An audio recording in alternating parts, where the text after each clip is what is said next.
जो अवंतिका की जो प्रथा है, जो परंपरा है कि कोई भी दूसरा राजा अवंतिका के अंदर निवास नहीं कर सकता है, ये सत्य है। इसलिए सत्य है कि इस अवंतिका का यदि कोई अधिपति और राजा है तो वो राजा महाकाल है।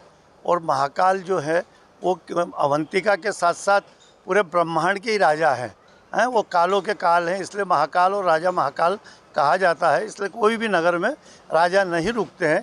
ये जो परंपरा है उसका निर्वहन आज तक हुआ है।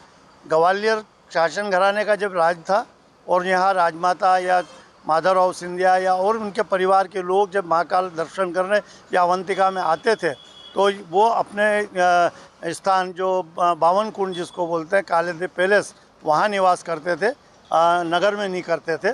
ऐसा ही आज एक और संजोग भगवान महाकाल की कृपा से बना है कि हमारे नगर के ही मोहन जी यादव मुख्यमंत्री बने हैं और वो आज राजा का पद उनको भगवान महाकाल की कृपा से मिला है।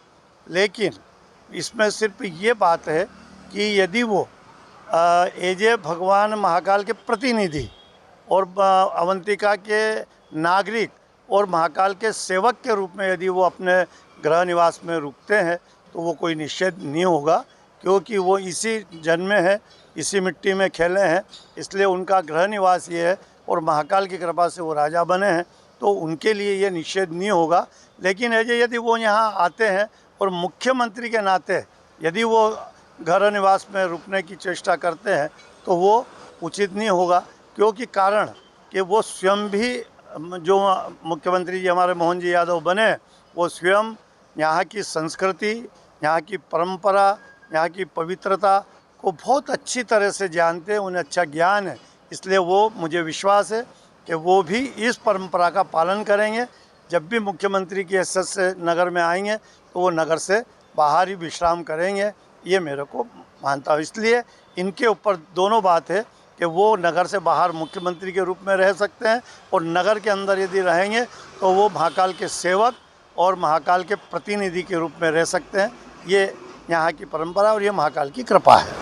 गुरु जी, ऐसा कभी हुआ है कि किसी ने इस परंपरा को तोड़ा और वो जब अभी ऐसे 2 बार हुआ है और उन दोनों जो भी अच्छे पद पे थे, राष्ट्रपति और इन पद पे थे, और उन्होंने भी यहाँ आकर नगर में ही निवास किया था, तो निश्चित तौर पे वो उनके पद से मुक्त हो गए थे कुछ ही समय में। और मुझे एक और मुख्यमंत्री है जिनका मैं नाम नहीं लूँगा, वो भी नगर में ही रुकी थी, इस कारण से वो भी कहीं ना कहीं इस पद पर शायद उनको वो सम्मान नहीं मिल पाया था। तो कहीं ना कहीं ईश्वरीय शक्ति तो है और उस ईश्वरीय शक्ति को सबको मानना चाहिए। लक्ष्मण की जो लकीर है, लक्ष्मण की लकीर को कोई को उल्लंघना नहीं चाहिए जिससे कि अनिष्ट हो।